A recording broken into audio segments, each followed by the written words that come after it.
Hello, welcome to Soulprint Insights. I'm so glad you're here today. Today we're going to tackle the question about how to program a pendulum. So, first of all, there are about a million different ways, I'm sure, to program a pendulum. In fact, there's probably more. You can program a pendulum using your own style and methods. There's a couple of things you want to make sure you sort of include, but it really is a very personal and individual process.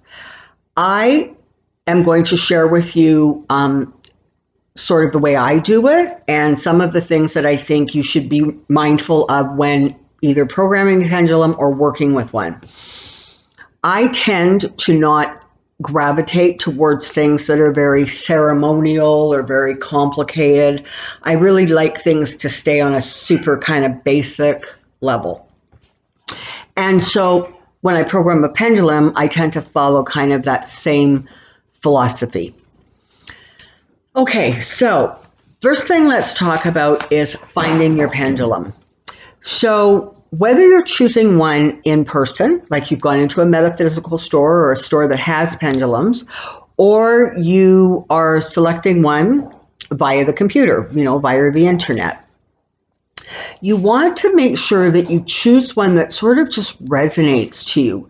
And resonate can be all kinds of things. It can be, oh my God, I love the look of that one, or that's my favorite crystal, or, I love the way it's put together. I love the look of it. But however it is, you're drawn to some things and you're not drawn to some things, right? And oopsie. And so you want to be careful that you're not sort of just randomly picking one, that you're really sort of focusing in and getting some thought, because understand you're going to be creating a relationship with this divine tool, and that's exactly what it is, okay? So you want to make sure it's something that it feels comfortable in your hands, you like the energy of it, okay? So that's sort of step one. Once you have the pendulum in your hand, I like to clear mine before I really do any work with it. So there are different ways and methods to clear a pendulum. One of my favorites is during a new moon, full moon, setting the pendulums out in the sunlight and moonlight. I also like to sort of place them on selenite, which is a really, really super powerful crystal for clearing. But it's not the only one, okay? You can use quartz, clear quartz, smoky quartz that's going to draw away any negativity attached to this thing. And part of the reason you want to do that is because in the process of the pendulum being created, to the best of my knowledge, pendulums are not mass produced, okay? They are created by hand. And so that person that created it was touching it, and then it was being touched by the packaging, and then it was being, especially if you're buying one in a store, then it was touched by the person who unwrapped it and the person who put it on the display, and it's probably touched again by other people who, took it out and looked at it and didn't get the right vibe from it, so they put it back. So what you want to do is ensure that all negative or lower vibration energies are released and sent to the light for transmutation. Now, very often when pendulums are made, they are the maker, the creator of the pendulum, sets intentions. Okay, so they'll pray over it. So they're going to set an intention for your highest good or the highest vibration. Intentions that are set like that, that are set within sort of that dome of the divine, are probably not going to be stripped away when you do a clearing process, but certainly any other vibrations, you're going to want to make sure that those things are kind of just, moved along, because you don't want anybody else's energy on this pendulum. And speaking of which, this is, as I said, a divine tool. You do not want to hand your pendulum around like a party favor, okay? You are the only one who should be touching this. Even if, somebody comes along and they says, you know, could you really, I really need you to ask your pendulum this question. That's fine. And often what I'll do, if the person is right in front of me, I'll just ask them to set their hand under the pendulum. Okay. But I do not want them touching the pendulum, because you want this thing to just completely resonate to your energy and your vibration. And once you have made that connection with the pendulum, you're going to discover that the answers come to you, you know, very quickly. Okay, there's not a lot of sort of lag time between the question being asked and the pendulum answered. And the tighter the connection, the faster the pendulum is going to react. So once your pendulum is cleared, you're going to want to carry it around with you for a period of time. You know, some people might just want to do it for a couple of hours, tuck it in your bra if you're a woman, you know, tuck it in your pocket, like that. But you want it really close to the body. And some people choose to carry it around for a really, really long period of time. Some people almost like don't move without one. Okay, so again, it really becomes an individual preference. Okay, so you're going to want to write down your intentions, and I'm going to share with you in just a little bit my intention, something that I typically use this or a variation of when I am programming my personal pendulums. And one of the first things that you're going to try to establish with the pendulum is a yes-no answer. And pendulums sort of are their own creatures, you know, and they kind of have a yes-no vibration that they naturally resonate to. So this pendulum, for example, show me yes. This pendulum likes to go around and around for yes, and show me no. And you can see it shifts straight into the back and forth motion for no. And again, part of the reason that this thing responds as quickly as it does is because I have formed that really tight bond with it, okay?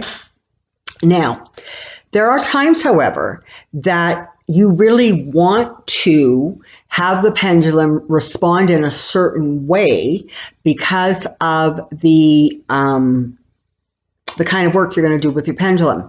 Now, I have showed you these before. Some of you may remember, and some of you may not have seen it before. But you can make up charts like this to work with your pendulum. Okay, so you can see this one has January through December on it. This one has percentages, so 0 to 100.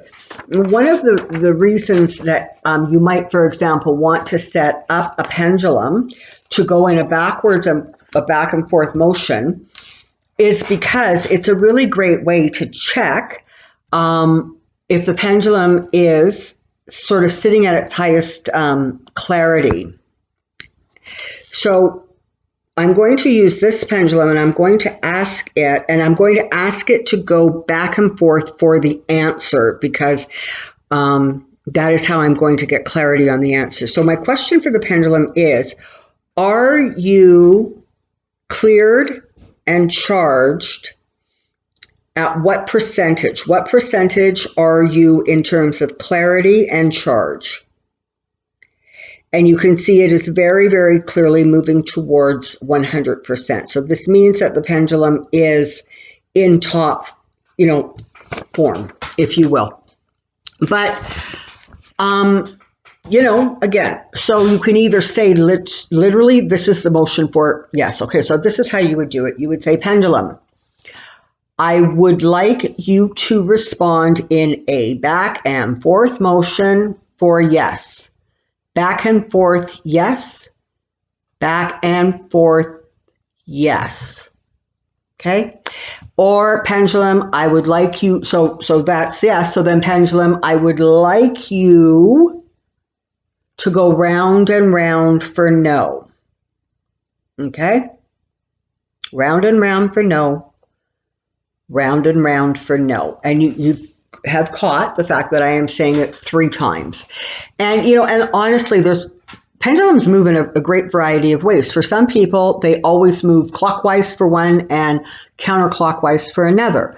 Some go back and forth, So again, unless you're setting the intention that you specifically want it to move a specific way because of the answers you think you're going to be seeking or working with, then, you can often just let it tell you. So as I showed you earlier, this pendulum, please show me yes. Okay, and you'll notice the pendulum almost started to answer the question before I had finished answering it. That is how you know that there is a really, really tight connection between you and the pendulum, where you've achieved that real contact. And it doesn't happen overnight. It takes a little bit of time, because the bottom line is you and your pendulum have to develop not only a trust with each other, but you have to develop a respect with each other. Okay, so that would be literally how you can program the motion, or how you can find out the pendulum's preference. Okay, so yes, it's showing me that this is a yes, and this is the pendulum liking the word yes. Okay, so once you have programmed it and you are ready to start using it, what you want to do is sort of set up a couple of test questions, okay? So these are going to be questions that you really don't know the answer to, but that you're going to find the answer out very quickly, like within a day or two. All right, so it's hard for me to come up with kind of an example of that, but it's okay. So I'm going to pick one that's really crazy random.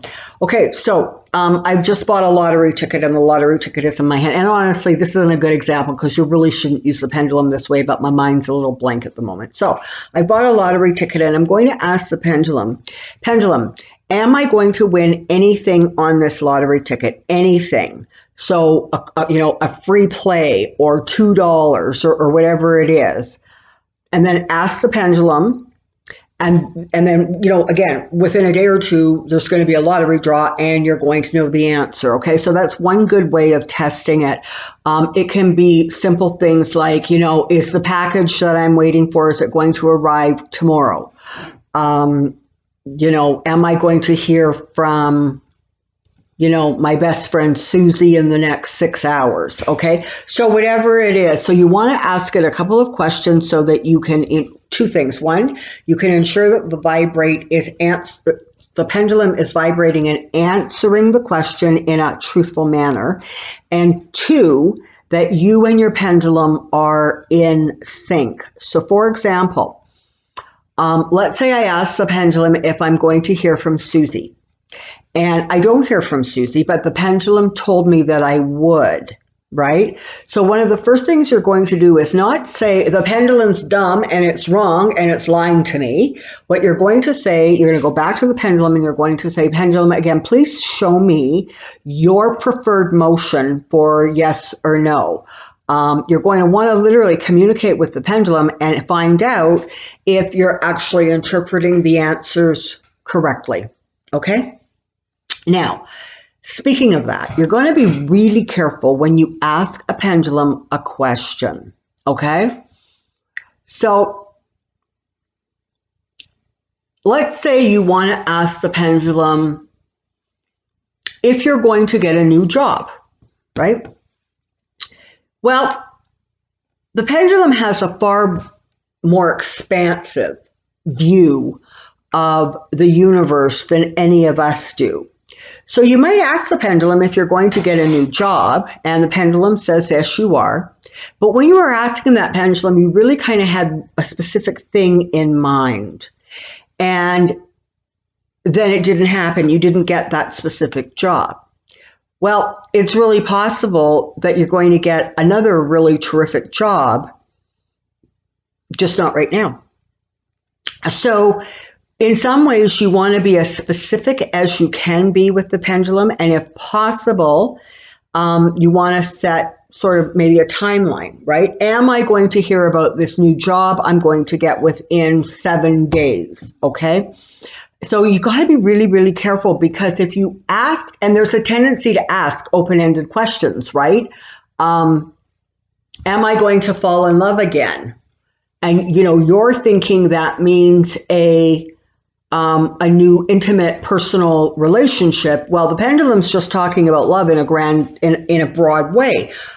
So maybe you fall in love with a brand new grandchild, or maybe you fall in love with a brand new pet, right? So you want to be really careful and specific when you're asking the questions.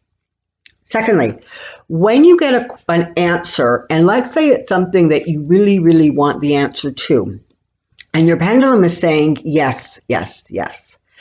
What I suggest you do is ask the pendulum again in a way that will create a no answer, so that you're basically asking the pendulum the same question twice, but you're setting it up, if you will, so that whatever the first answer is, you're going to get the opposite answer. Because that, again, is just a really good way of confirming that you and your pendulum are sort of working on the same vibration. Now, pendulums answer questions or access answers from a variety of different places. So let's say, for example, I want to know if I should eat a banana or an apple today. Okay, which is going to be in my highest benefit? So I'm going to ask it. So pendulum, if I haven't done this yet, let me show you. Pendulum, please show me yes, your preferred movement for yes. Oh, I think I did this. Okay, and you'll see that a circle is yes and back and forth is no. Okay, so pendulum, should I eat a banana today? Will it be in my best physical interest to eat a banana today? And it is saying, yes, I should do that. Okay, and so is it more important that I eat an apple than a banana? And you can see the pendulum has moved into a no response. So what I learned from that is that, yes, I've asked the question 2 different ways, and yes, my body is requiring a banana, okay? So those answers are literally coming from your higher self, right? Because your body knows what your body needs. And so the higher self, energy and vibration, is answering the question. But very oftentimes, you're asking questions and you are actually accessing those answers from a higher vibration or a higher, dimension, a higher energy being. And so you want to be very respectful and mindful of the fact that you are having a conversation. You are in communication with an energy being that comes from a higher vibration. And the reason you know it's higher is because when we program this, we program it so no lower vibrations can get in. I'll get to that in a sec. Okay, so be mindful of the fact that some answers literally come from one vibration, but other answers may very, very well come from another vibration. Also, the other thing that you want to be mindful of, I have shown you how this pendulum will move from a yes into a no by itself based on the question and the answer. If I am asking a series of questions, I tend to like to stop the pendulum between and between questions. And sometimes literally you can actually just say, pendulum, stop. And it stops moving. See that? Just stops. But typically, because I don't like, commanding things, I'm going to just stop it. Okay? And the reason for that is sort of simple. I don't want one answer bleeding into the next.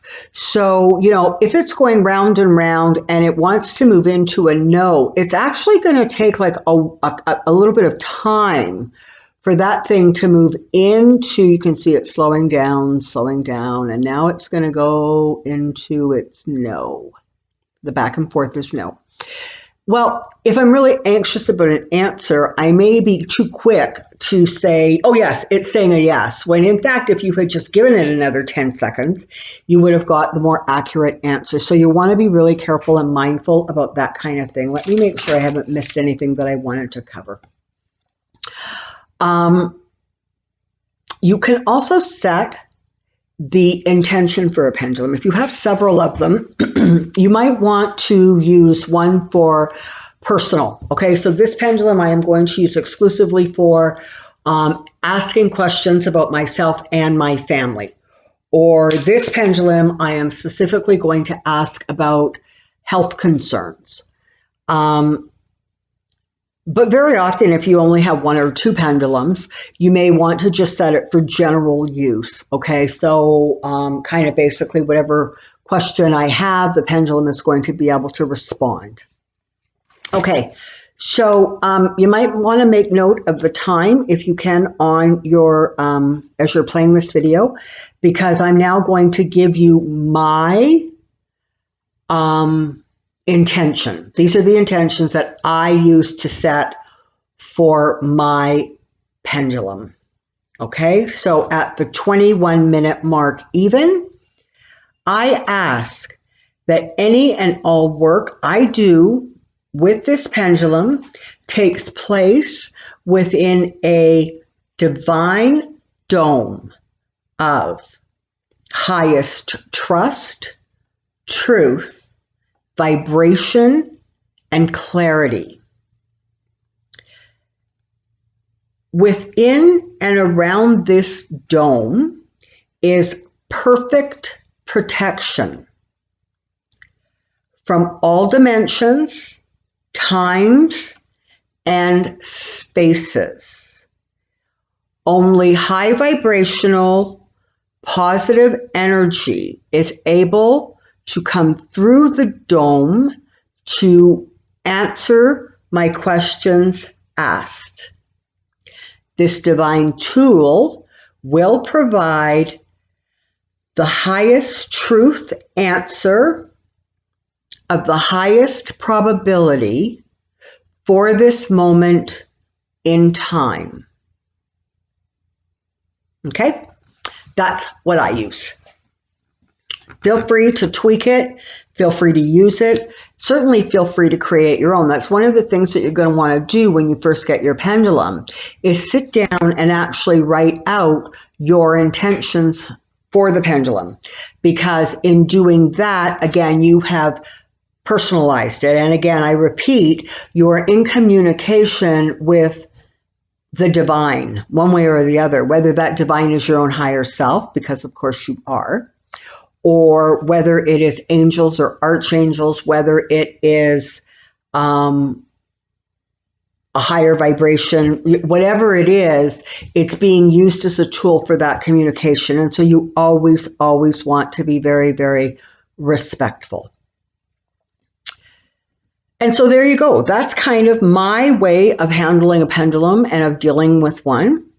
And again, and the only other thing I want to say is that sometimes people say, you know what, I keep getting, I think maybe that I'm making the pendulum move, that I'm, you know, my desire to have a yes answer or a no answer is so strong that I am making the pendulum move.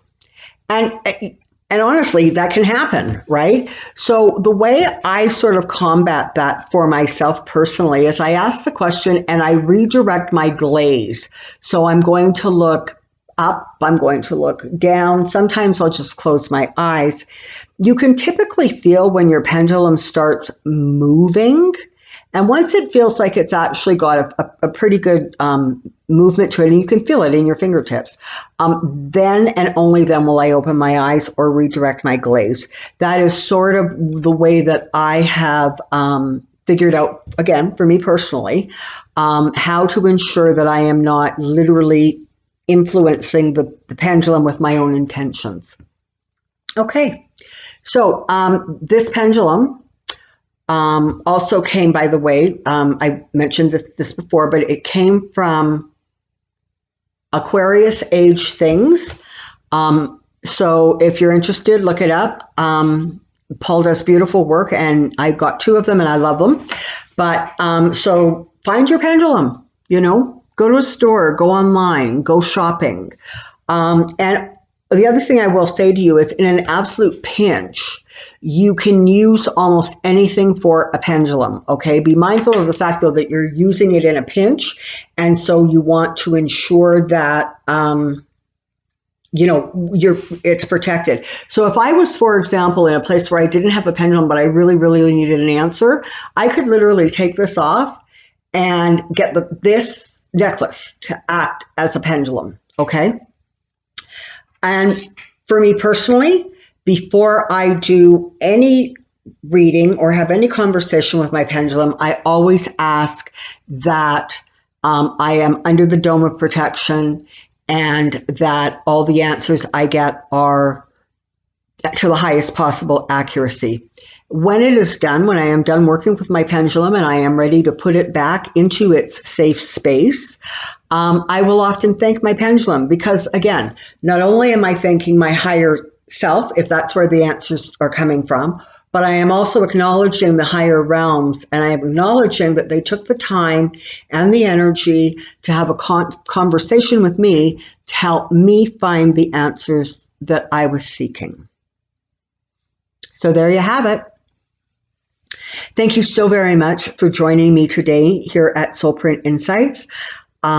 Your comments, your likes, all of it is brilliant, and I'm very grateful for it and appreciate it very, very much. So until I see you next time, stand in your strength and stand in your light. Bye-bye.